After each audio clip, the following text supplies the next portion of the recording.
Dominican Republic President Abinader just invited Donald Trump to come to the Dominican Republic this December while the two of them were together at the Pope's funeral. And from what's reported, Trump responded positively.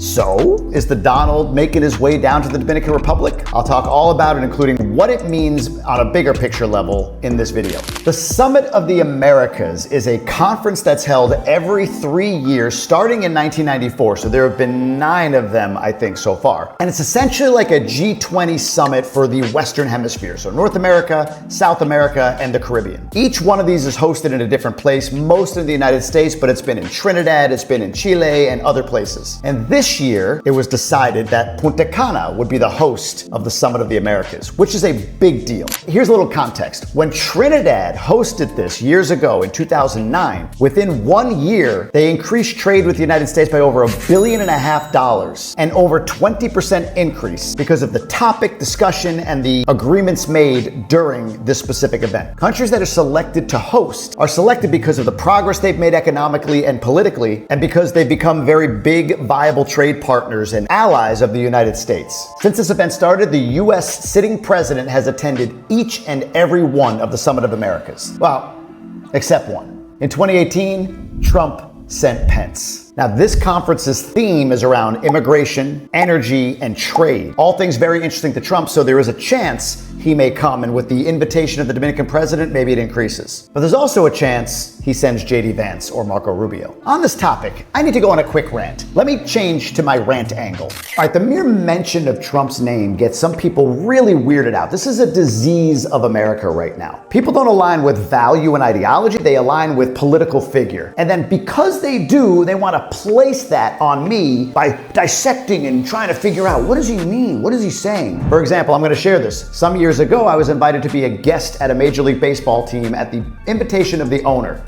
You know, that's how I roll. When I showed up, it was me and 2 other guests. Both of them were authors. The first one, a guy named Benjamin Hardy, actually my favorite author. Get his books. 10x is easier than 2x, amazing book. And the other was this guy. This was months before he even made a Senate run. I had no idea who he was, but I'd heard of the book and the movie that he made, so interesting guy. Big Ohio State guy too, and because I lived in Michigan, he assumed I was a Michigan fan, so over beers and burgers, we had a little ribbing back and forth, even though I don't care about college football. But anyway, that photo alone is gonna get people all weirded out. You wanna know how weird people get? Let me show you. This is so good. I'm gonna put this down so you can see. Mr. OTIP66 says, seems you love Trump a whole lot. Oh, so I must be a MAGA, right? Well, the very next comment from Ryan Ortiz 2648 said, don't bring your radical leftist ideology to the Dominican Republic. Natty Norwal said, typical Trumper, meaning me, making excuses for Trump's idiotic policies. And Solar's Pair 27 said, where do you get your news from? CNN? You must hate America, God, the cops, firefighters, even your neighbor's pets. I do hate my neighbor's pets. They're annoying. They bark a lot, but so do mine. So it is what it is. But you see my point. People are going to assign to me whatever their own bias is. If I don't say something really mean about Trump, it means I'm a Trumper. And if I say anything critical of Trump, it means I'm a leftist radical. Let me be very clear with all of you. The only individuals that I'll fight for on their behalf is my family. No politician is worth my energy in that regard. My general values are sort of center right. I'm kind of conservative Christian, but I look at issues and then choose the side that most aligns with my values. I think Trump's done an amazing job shutting the border down from an immigration standpoint. I also think he's overstepped in his quest to clean up immigration in the country. I believe the media goes way too far in vilifying this guy and all of his policies. But I also believe he creates this chaos in the world, and hey, you get what you get. I don't agree with everything he does, Biden does, or anything. But here's what I'll tell you right now. If Trump, Biden, Kamala Harris, Barack Obama, George Bush, or Bill Clinton, or any of these folks called me and said, we'd love to meet with you, I would be honored and I would be absolutely at that meeting. We have in the United States, and it's so much more clear when you're out of it and looking back. I mean,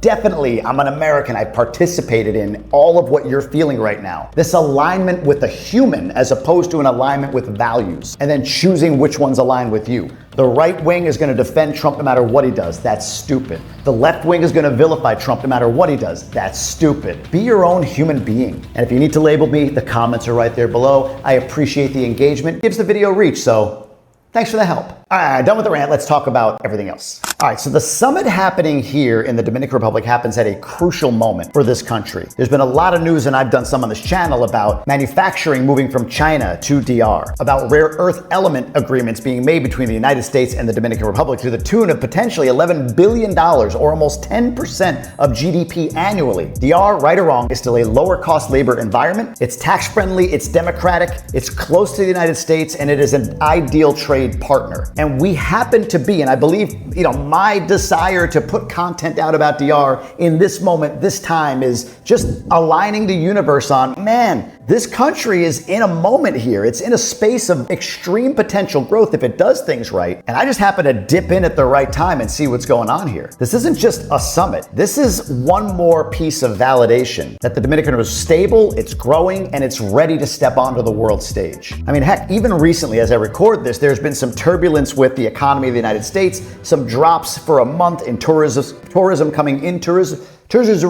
coming into Dominican Republic, but that quickly rebounded. And now for the first quarter of 2025, it's actually up over first quarter 2024, despite all the tariff and crazy stuff happening in the economy right now. In addition, there are flights being added daily. I just put up an Instagram post about Denver, the furthest west city now that you can fly from direct to DR, will open up once-a-day routes in October. And even with all of these routes being added, you're still seeing airline prices not falling. Part of that, some will point out that there's a fixed cost around taxes and they are too high, but that's not even the point. The point is there's still more demand than supply, even though supply has increased. This is a moment for DR. It's an opportunity. What they do with it, we shall see. But hosting the Summit of the Americas here is a major, major coup for the country. I mean, it's a coup in the good way. I think if there's a bad coup, that's not the coup, okay? So does Trump attend, does he not? I don't know. I don't really care. I mean, again, he is the US president. Love him, hate him, whatever. The US president coming to any country, no matter who it might be, is a big deal. But even sending his vice president would be a big deal. And maybe if Trump does come, it just shows you to the level to which he views DR as a trade partner going forward. Look, DR plays this right, and I think they are. There's a few things that they'll do and are doing. One, improving infrastructure in preparation for the summit. That improvement in infrastructure, it's there, it's long lasting for the country. I don't know exactly where the summit is being hosted. They haven't announced that yet, but the most likely potential spots are going to be the Hard Rock inside their Punta Cana International Convention Center, the Barceló Bávaro Convention Center, and the Paradisus Palma Real Convention Center are all options. Then there may be more, but those stand out. But again, the fact that it's here and the fact that you've got such a high level crowd coming into this country is extreme validation for the Dominican Republic. Now listen, there's some that are going to hate on this as, oh my God, all it does is make things more expensive for locals. And that's not untrue. There's merit to that. But when you look at the track of countries like Vietnam and Taiwan who have gone down specifically the semiconductor industry path to build their infrastructure and build a middle class, you needed these sorts of things to happen. There's going to be imbalances that happen along the way toward becoming a developed nation. DR still has a long way to go, no doubt. But there are many developed elements here, and to have the entirety of the Western Hemisphere coming here to do this conference just proves that even further. Even more so, it proves what Punta Cana has become. A reliable, safe, centralized location within this hemisphere that even heads of state will visit for a summit like this. I always talk about, from an investment standpoint, like, look where the money is going. The money is flowing into this country, and the money specifically is flowing into Punta Cana. Now, I live here in Punta Cana, but I get to see what's happening in other parts of the country. The Cabo Rojo project in the south, the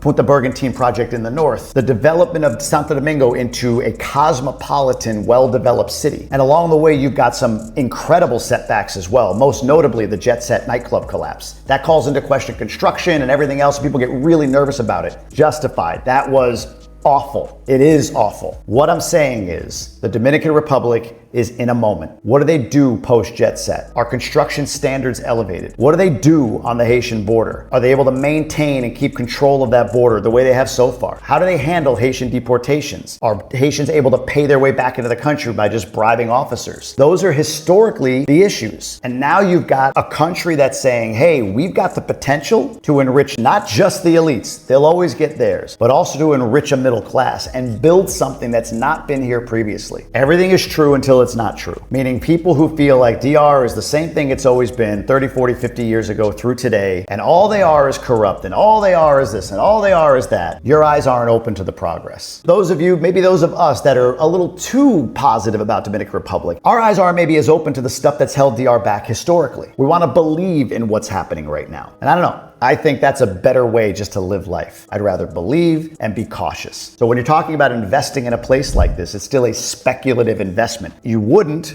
or shouldn't put all your money in on Bitcoin or put it all on black in Vegas. You also shouldn't put all your money into a developing nation. But boy, I bought some Bitcoin. I'll put a few bucks on black or red or whatever, and I'll buy here with a percentage of my earnings, a percentage of my net worth to get in on this market and ride it up. A lot of smart people and a lot of big enterprises are betting here. The W Hotel, the Four Seasons, the Ritz-Carlton, the St. Regis, World Emblem moving their manufacturing from China to Santiago. The United States partnering with a now Dominican-based company for rare earth elements. For those that say like, oh, but Haiti's gonna take over, Haiti's gonna, like, you really believe every head of state in the Western Hemisphere is going to commit to coming to a conference in the Dominican Republic if there was a lack of confidence in the fact that it couldn't secure its own border? Do you believe that the travel advisory would not have been elevated from a 2, which is where DR is and most of Europe is, to a 3 like Jamaica if there was fear over what's happening on the Haitian border? Look, there's definitely cause for concern and cause for action there. But what's not understood by many is that the Dominican Republic has proven itself as a viable, stable partner for the hemisphere. It's made progress as a potential Schengen nation passport partner. Again,